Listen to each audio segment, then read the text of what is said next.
When I was an undergraduate student in the south of France, I wasn't absolutely sure that I wanted to pursue a career in science and in research.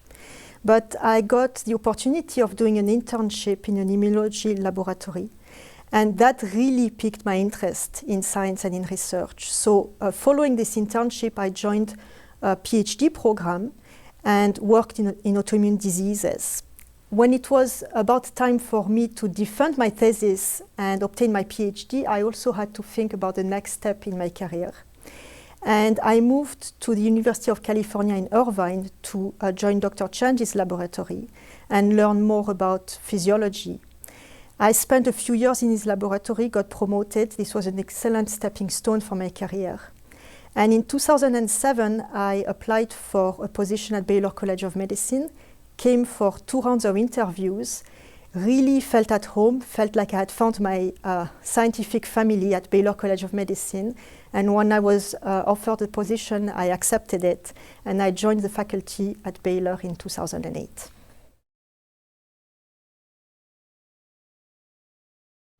A main focus of research in my laboratory is on potassium channels, using potassium channels as targets for treating autoimmune diseases. And we've really looked at 2 different avenues. One is focusing on a type of white blood cells, T lymphocytes, that play a role in a number of autoimmune diseases, including multiple sclerosis and rheumatoid arthritis. What we have found is that on T lymphocytes that play a role in autoimmune diseases, we have a high expression of a potassium channel called Kv1.3. This channel is present in a much lower number in other T lymphocytes in those patients. We have identified, in collaboration with really a worldwide team, a C-anemone peptide that blocks this potassium channel Kv1.3.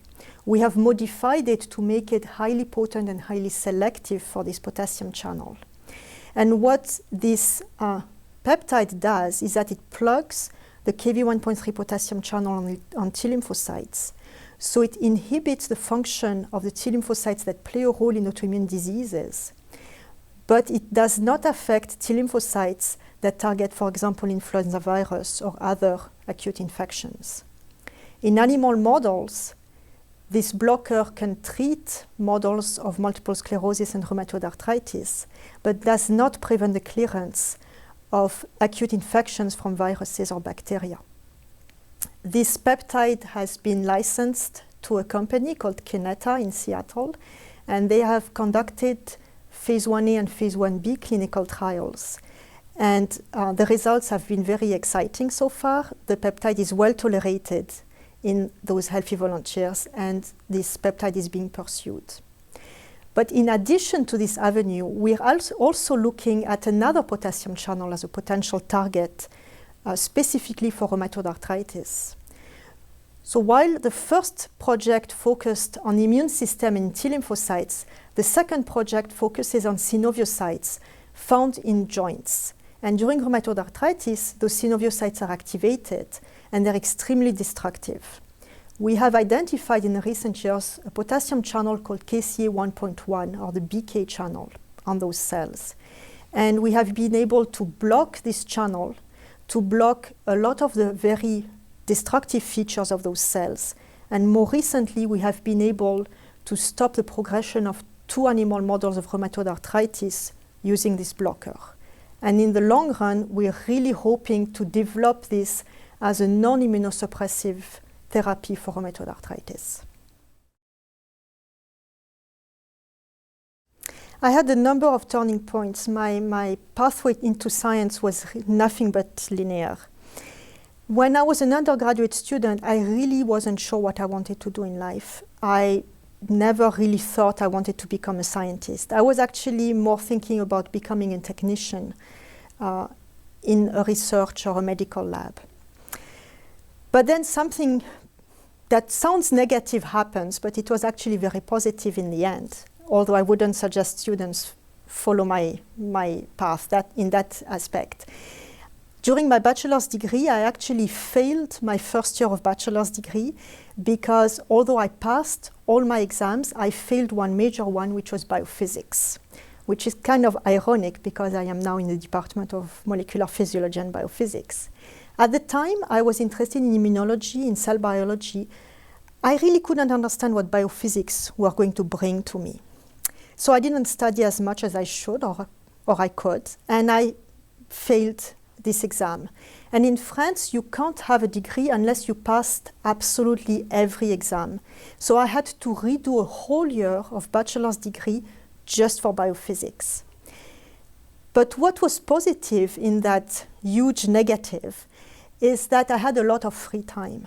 And I used that free time to do an internship in an immunology laboratory. And that really changed my outlook. I got to do some real research hands-on.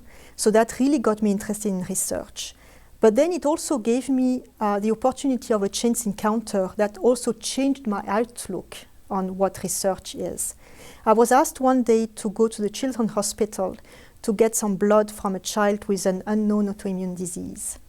I walked there, and as I was waiting in the hallway for the nurse to draw the blood, the father of the child came up to me and thanked me for the work I was doing. He was worried about his child. He didn't know what an autoimmune disease was, and he thanked me for the research I was doing. I was at the beginning of my internship. I really wasn't doing anything. So I felt a little bad that he was thanking me for just walking a tube of blood from the hospital to university. But really what that made me realize is that even though I don't know what happened to that child, I don't know what disease she has, it really made me realize that research is not just doing experiments in a lab and trying to get a publication out of it. Any discovery we make can have a positive impact on the life of people. And if it's just one person, I think it's worthwhile. So during that internship, the principal investigator in the laboratory convinced me that maybe I should not be a technician. Maybe I really should go into science. And I went and got a PhD in immunology working on autoimmune diseases. And I went on doing a postdoctoral fellowship because that's what most people who are interested in an academic career do. But to be truthful, I wasn't sure I wanted an academic career. I still wasn't absolutely sure what I wanted. I wanted to do research, but I didn't know if I wanted to do research in an academic setting, in a private company setting. I really didn't know. And I never really had to make the decision because one day my postdoctoral advisor came to me, put a paper on my desk and said, there is a faculty opening at Baylor College of Medicine. I think it's a perfect match. You should apply. And I told him, I don't think I'm ready. I was really lucky that he knew me better than I did, and he knew I was ready because I applied and I found my scientific family at Baylor College of Medicine. So really, I had a number of turning points, and my pathway certainly wasn't linear.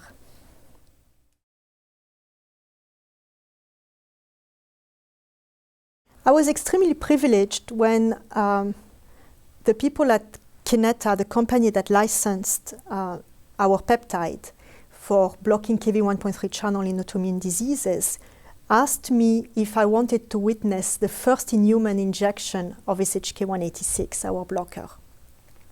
At the time, I was already at Baylor College of Medicine, but my postdoctoral advisor from the University of California, Irvine, and I flew to the Netherlands where they were going to do those injections. And this was a double-blind phase 1A study.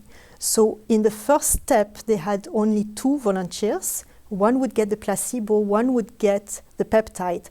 No one in the room knew who was getting which. So we all lined up against the wall and we watched the 2 injections. And there was this mix of excitement and trepidation and still some stress, because even though you try to cover your bases and make sure the compound is not going to be toxic, you still have that in the back of your mind.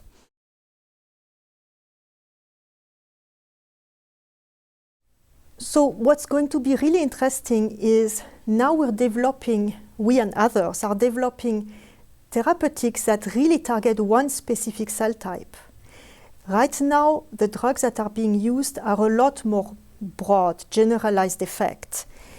With having more selective therapeutics, we're hoping it's going to be more beneficial to the patients because they'll have fewer side effects. We might be able to use them in combination to have a more personalized treatment of the patients. But in addition, what we're hoping is that it's going to help us, by targeting specific cell types, define the role of the specific cell types not only in the main features of the disease, so for example in rheumatoid arthritis, in joint damage, but also in comorbidities in other systems, and particularly the cardiovascular and the respiratory system.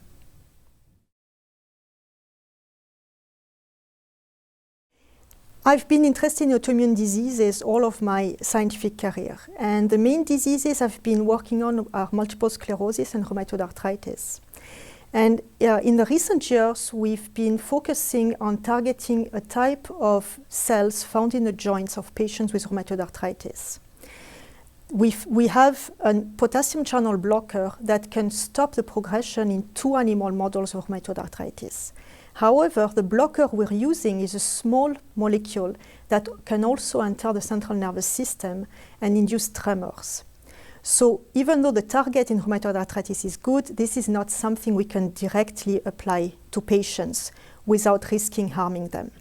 So where the ALKEC award really helped us is it gave me the opportunity to partner with a chemist and with a physiologist to really modify this small molecule in order to target its delivery to the joints of patients with rheumatoid arthritis, while preventing it from entering the central nervous system. And in the first step, using funds from the ALKEC award, we actually have been successful in modifying the small molecule. And we have started testing it in vitro, and we're now gearing up to testing it in vivo. We have been able to write a patent disclosure on these new compounds, and we are now applying for NIH funding to really pursue this and see if we can develop a completely new therapeutic for rheumatoid arthritis.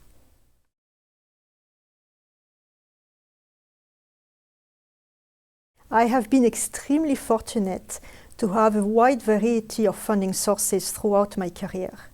As a graduate student, I was funded by the French Multiple Sclerosis Society. And when I moved to the US, the first 3 years I spent in the US, I actually had a postdoctoral fellowship from the National Multiple Sclerosis Society that really helped us move forward. I think one of the main turning points in my career was the very, very first grant I had as a principal investigator, which was a grant from the Arthritis National Research Foundation, which helped me really step from focusing exclusively on multiple sclerosis to really broaden my interest to rheumatoid arthritis. And after that, I also got funding from the American Heart Association. And once I moved to Baylor, my first grant at Baylor was from the Clifford Foundation. And then most recently, I got funding from the ALKEC Foundation.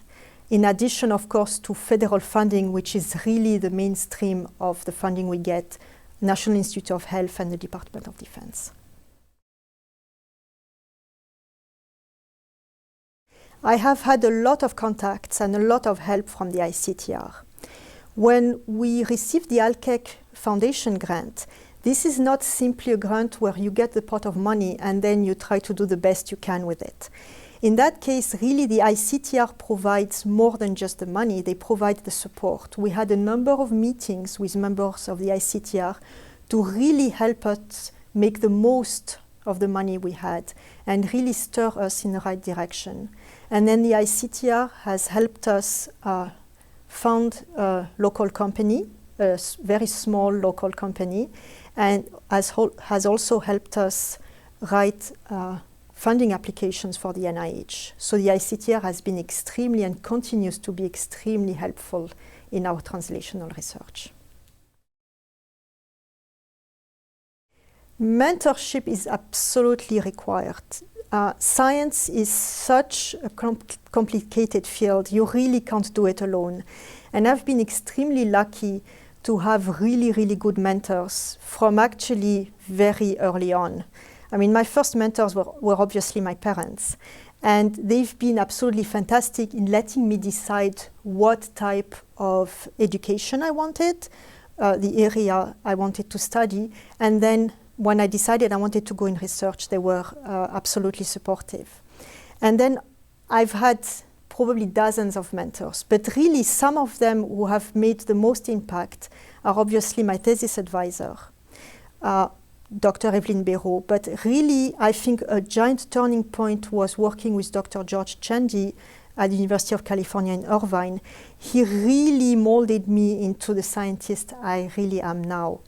And then at Baylor College of Medicine, I've had a number of really important mentors, more senior faculty who have helped me at different stages when I'm writing grants, when grants are funded or not funded, on how to deal with it.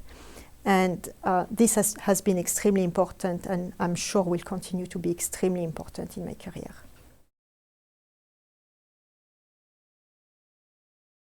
We always present our work as if everything went well. We never show the failures, right? We always show, I got my PhD, I went to do a postdoc, I got my faculty position, I published a number of papers, I got a number of grants funded. We don't say necessarily in the CV, it doesn't really show that I failed biophysics during my bachelor's degree. It doesn't show how many times the papers were rejected before they were accepted, how many grants were not funded. And I think really there is one sentence that summarizes that. It was Winston Churchill saying, "Success is stumbling from failure to failure without loss of enthusiasm."